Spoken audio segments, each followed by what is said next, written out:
On its path from San Diego, California to Savannah, Georgia, U.S. Highway 80 spans a narrow band of South Alabama called the Black Belt because of its dark, fertile soil.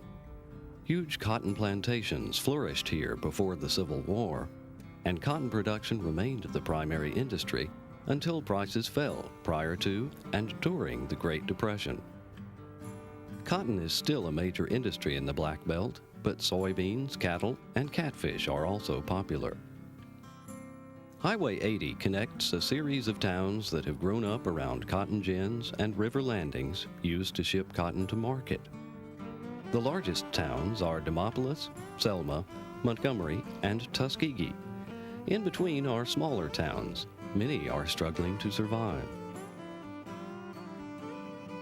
The Black Belt is the birthplace of two American revolutions, the Civil War and the Civil Rights Movement. History is important to people here.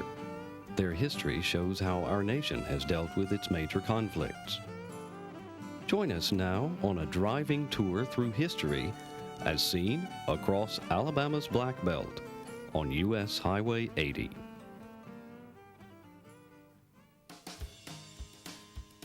We'll begin our journey in Demopolis and travel east across the Black Belt to Tuskegee, stopping at towns along the way to look at their history. When construction of Highway 80 reached Demopolis in 1919, folks came up with a unique method for raising money to build a bridge across the Tombigbee River. They invited dignitaries to send roosters that were sold in an auction. President Woodrow Wilson received his invitation to participate while he was meeting with leaders of other countries, and all of them sent roosters. Movie stars Fatty Arbuckle and Mary Pickford sent roosters, and Helen Keller sent a hen. The original bridge has been replaced, but the current bridge is still called the Rooster Bridge. Demopolis was founded in 1817 by a group of people who had been exiled from France. They had supported the Emperor Napoleon Bonaparte, but when Napoleon was defeated, they had to leave to save their lives. These French aristocrats were not accustomed to hard labor and life in the wilderness. When they were granted amnesty by the French government, most of the original colonists returned to France. The growth of Demopolis is due to ambitious pioneers who came here from Virginia and the Carolinas to grow cotton. Alabama became a state in 1819. It was the new frontier then, and land was cheap. Cotton plantations were established across the Black Belt, and plantation owners made great fortunes. Located on a white bluff along the Tombigbee River is the home of plantation owner, lawyer, and statesman Francis Strother Lyon. Bluff Hall was built in 1832. The Lyon plantation consisted of over 2,000 acres. Francis Strother Lyon served in the Alabama State Senate for several years, and in 1835 he was elected to the U.S. House of Representatives, where he served until the Civil War. During the war, he was a member of the Confederate Congress and frequently entertained Confederate generals at his home. Jefferson Davis, the President of the Confederate States, was also a guest here. Bluff Hall is maintained as a museum by the Marengo County Historical Society. Gaineswood in Demopolis is one of the best examples of Greek Revival architecture in America. It was the home of Nathan Bryan Whitfield, who owned over 7,000 acres of plantation land and 255 slaves. Before he moved to Alabama, Whitfield served in the North Carolina legislature and became a major general in the North Carolina militia. An injury left him bedridden during much of the Civil War, and he was highly critical of the Confederate government's lack of defenses. A true Renaissance man, he was an artist, an inventor, and a musician. He also designed his own home, including the domed ceilings topped by lantern windows. Gaineswood is the handiwork of slave craftsmen who worked under Whitfield's close supervision. Restored by the Alabama Historical Commission, the home is open to the public.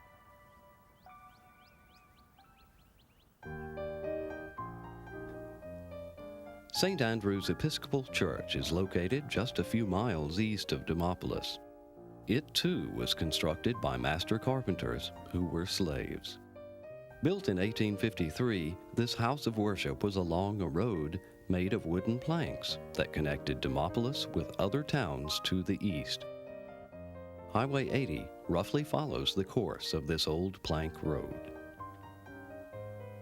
Just 7 miles further to the east is the town of Faunsdale. The last census found a population of 60, but the mayor says it's really closer to 200. The town is known around the world for the quality of cattle produced here, and the Faunsdale Bar and Grill is a popular night spot for University of Alabama students from Tuscaloosa to the north. Visiting here on a beautiful spring day, one might get the impression that there's never much activity in Faunsdale, but that is not the case. On the third weekend in April, thousands of people flock to Faunsdale for the annual Crawfish Festival. Over 22,000 pounds of crawfish are consumed each year during the 2-day event that includes arts and crafts, live music, and rides for the kids. The town takes its name from the nearby Faunsdale plantation, still owned by descendants of the founder, Thomas A. Harrison. But catfish have replaced cotton as the plantation's enterprise.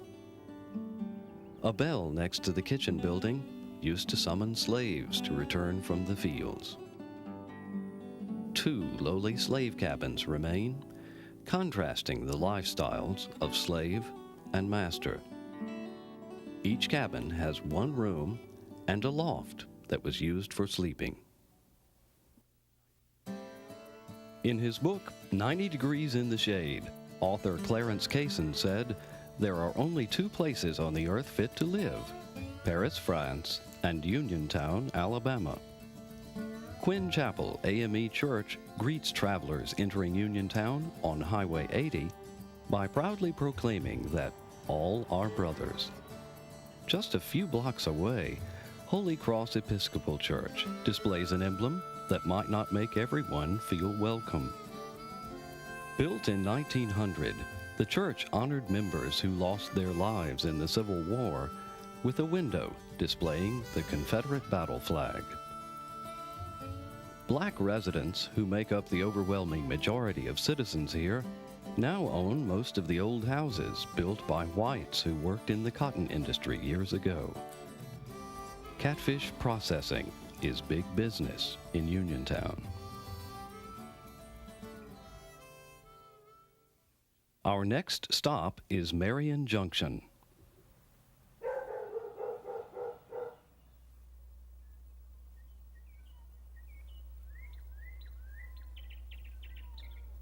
People used to come here from miles around to board trains headed to Marion or Selma, but not anymore.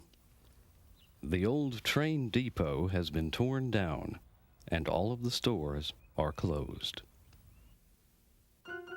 Founded in 1818, Selma's strategic location on the Alabama River led it to become an important center of the cotton industry. Businesses relating to the cotton trade developed along the waterfront. Built in 1837, the St. James Hotel is the only antebellum riverfront hotel remaining in the Southeast. During the Civil War, it was managed by a slave named Benjamin Sterling Turner. After the war, Turner became the first black from Alabama elected to the U.S. House of Representatives. The old railroad depot houses a museum that tells Selma's story. Inside are mementos from bygone days that document the development of the Black Belt's cotton culture, including a carriage used by one of the city's first merchants on his annual trips to New York. Selma was one of the South's main military manufacturing centers. Nearly half of the munitions used by the Confederacy were produced here. Only a remnant of the massive Confederate naval foundry remains. In the spring of 1865, the Union Army, led by General James H. Wilson, attacked. Each year, spectators gather to witness a reenactment of the Battle of Selma by over 2,000 participants. Selma fell to an overwhelming Union force, but most of the reenactors here wear gray.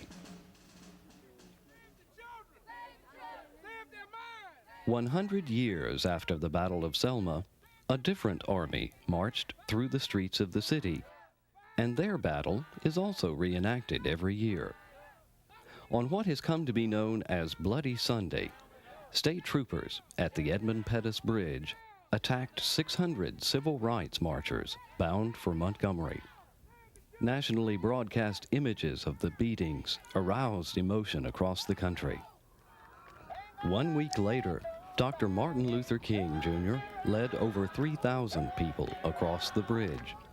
The march continued along Highway 80 for 5 days and culminated in a rally of over 25,000 supporters at the state capitol. These events led to passage of the National Voting Rights Act of 1965. Brown Chapel AME Church is where the Selma to Montgomery March began.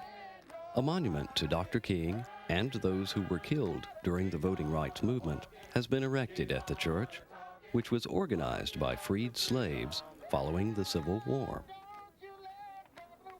Named for a Confederate general who served in the United States Senate following the Civil War, the Edmund Pettus Bridge carries Highway 80 across the Alabama River in Selma.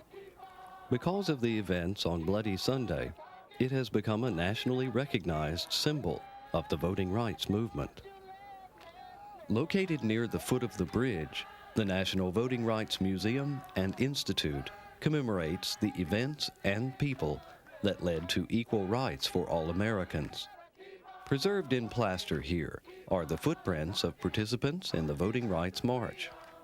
There is also a memorial to those who gave their lives in the voting rights struggle. The national importance of the Selma to Montgomery March has led to special recognition for Highway 80 as a National Historic Trail, an All-American Road, and a National Scenic Byway.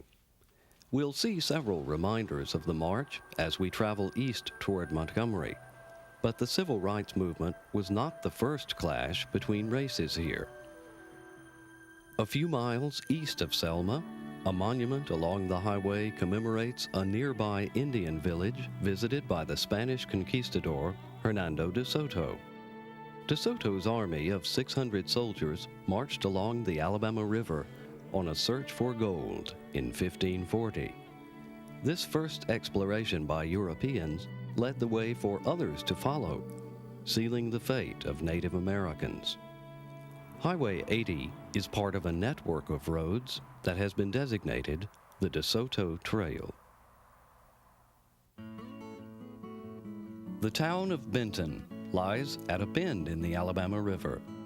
Today, Benton has the look of a quiet residential area, but it hasn't always been that way. Settlers from South Carolina came here as early as 1818, and the town was incorporated in 1834. Because of its strategic location on the river, Benton became a major trading center serving surrounding counties. Steamers made weekly runs from Mobile, bringing supplies and goods from Europe. They returned to Mobile loaded with cotton from the Black Belt. The town has purchased the old railway station, and it houses the town hall and post office now. It appears that some modern advancements have left Benton behind, but agricultural industry is still thriving here.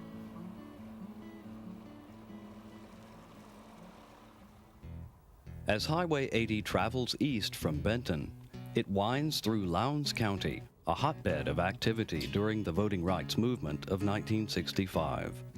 Hundreds of black sharecroppers were evicted from their homes by white landowners for exercising their right to vote.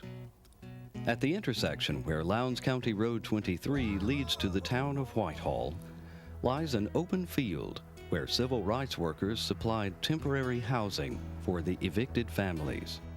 It was called Tent City, and many consider this field to be sacred ground, a reminder of the sacrifices people had to make. A nearby historic marker commemorates the 1813 battle at a village the Creek Indians called Holy Ground. Of the 33 Creek Indians killed in the battle, 12 were black slaves owned by the Indians. Still further to the east, a monument sits on a lonely hilltop as traffic passes by below. Hardly anyone notices now, but in 1965, the nation was shocked by the death of Viola Liuzzo, a Detroit housewife and mother. Moved by television reports of Bloody Sunday, Liuzzo was among the hundreds of supporters who rushed to Selma and volunteered to help. She was driving marchers back to Selma following the triumphant rally at the state capitol in Montgomery when a bullet shot by a Ku Klux Klansman in a passing car ended her life. Following the Civil War Battle of Selma, the Union Army marched to the east, burning homes and fields.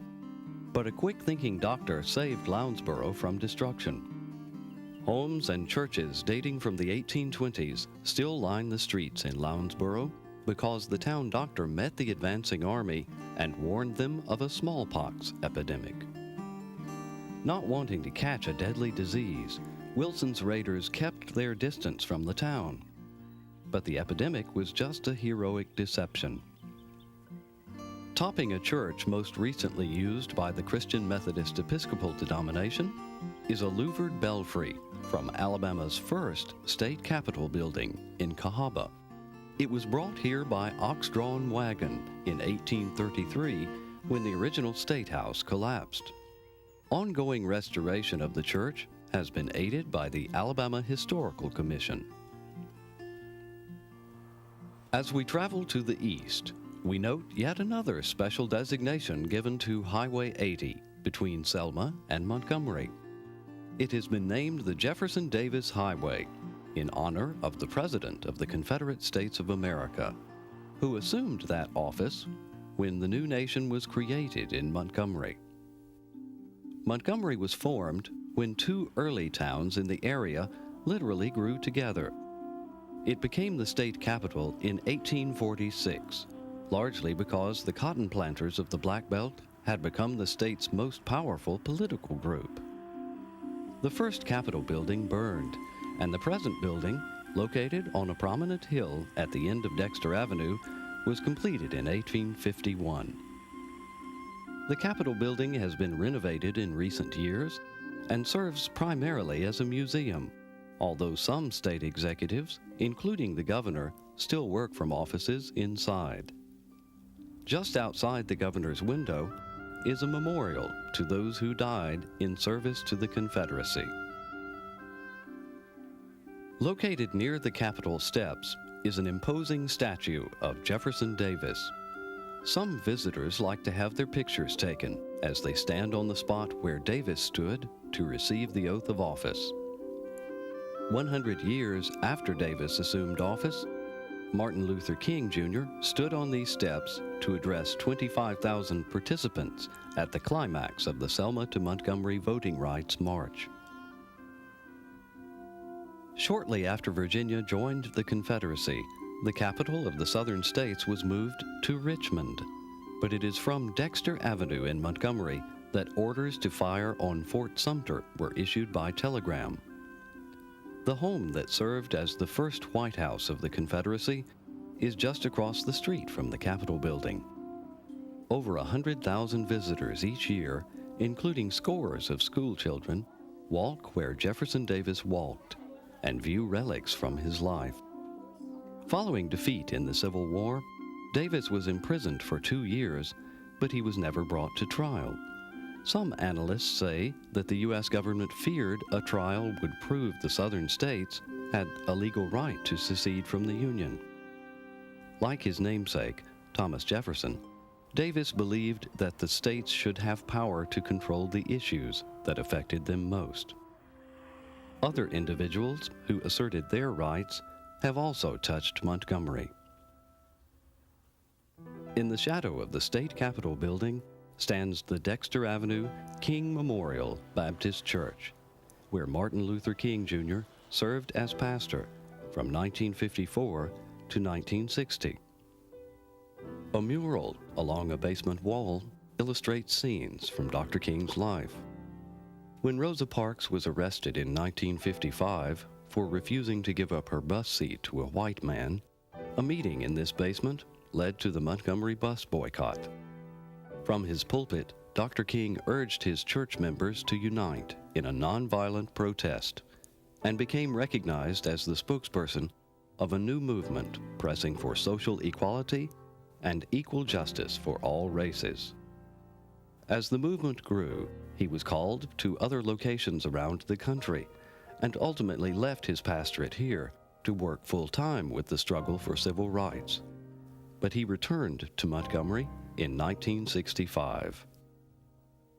As he led the Selma to Montgomery Voting Rights March over a 5-day period, marchers camped in fields along Highway 80 each night. On the final night of the march, they were welcomed by a Catholic mission in Montgomery. The City of St. Jude complex, which included a church, hospital, and school, was the site of a rally featuring performances by celebrities Harry Belafonte, Sammy Davis Jr., Mahalia Jackson, and others. The hospital at City of St. Jude was the first integrated hospital in the Southeast. To the east of Montgomery, Highway 80 narrows to 2 lanes. It passes through Mount Meigs and Shorter, 2 communities that grew along the old Federal Road, the first road developed in Alabama. Mount Meigs is located near an old Indian village that may have been visited by DeSoto. Shorter is best known now as home of the Victoryland Greyhound Racing Track. Our final destination is Tuskegee, a city known for great accomplishments under adversity. At the urging of Lewis Adams, a former slave, and George W. Campbell, a former slave owner, the state of Alabama appropriated funds in 1881 for a school to train black students in agriculture and industry. Under the guidance of Booker T. Washington, Tuskegee Institute, now Tuskegee University, rose to national prominence. A statue on the campus shows Washington lifting the veil of ignorance from his fellow man. Washington's students learned the practical skills of agriculture and industry by growing their own food and constructing campus buildings. Washington stressed excellence in all endeavors. Built in 1899, Washington's home, the Oaks, is maintained as a museum by the National Park Service. It has been preserved as he left it, so visitors can witness the lifestyle he, a former slave, achieved through hard work and education. Across the street, the George Washington Carver Museum commemorates the work of Tuskegee's internationally known scientist and inventor. Carver was employed to teach agriculture, but his natural curiosity and desire to help others led him to make some of the greatest discoveries of his time.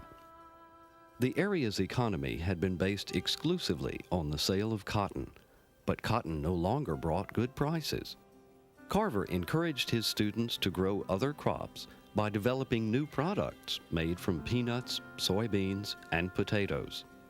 His discoveries, ranging from peanut butter to industrial uses for soybeans, created new markets for agricultural products. Tuskegee University grew from a one-room cabin located on the grounds of Butler Chapel AME Zion Church. Founded at the close of the Civil War, the church became headquarters of a Tuskegee voting rights movement long before the Selma to Montgomery March. Following a 1957 effort to minimize the number of black voters by redrawing district lines, a mass meeting at this church led to a boycott of businesses that did not support black voters. Ultimately, a 1961 Supreme Court ruling brought an end to the discrimination. Our tour of Black Belt history comes to a close at Moton Field, where the Tuskegee Airmen were trained in 1941. They not only proved that black men could fly, they became some of the best fighter pilots of World War II.